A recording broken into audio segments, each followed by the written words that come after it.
There's a Russian warship stationed in Cuba. Patrick Ottman gained access aboard the vessel and gives us an inside look today. Several hundred Cubans wait in the broiling sun to tour a Russian warship.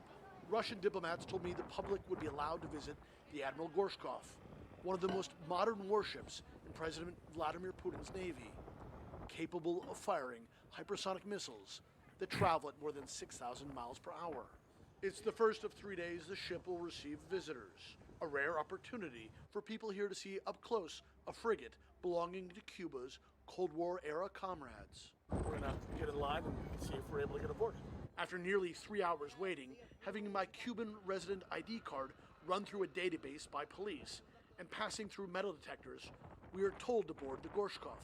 Just next to us is the nuclear-powered submarine Kazan, the first of its kind to come to port here. The visit of the 4 Russian ships, the largest Russian convoy to Cuba in years, is not a threat to the U.S., both Russian and Cuban officials say.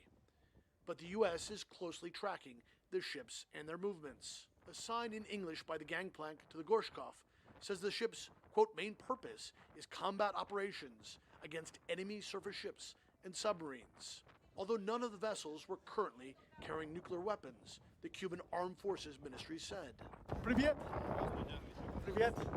Hello, I say in rudimentary Russian to the sailors aboard the Gorshkov.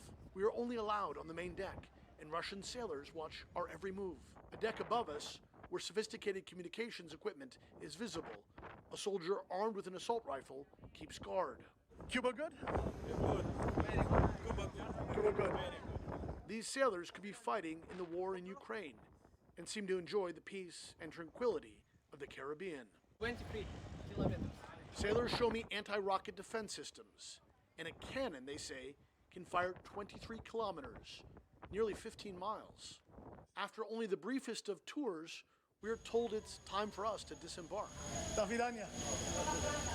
We say our goodbyes to our Russian hosts. As we leave, this Russian sailor counts us one by one to make sure no one stays behind to learn the secrets of a Russian warship stationed just 90 miles from the U.S. coast. Patrick Ottman, CNN Havana.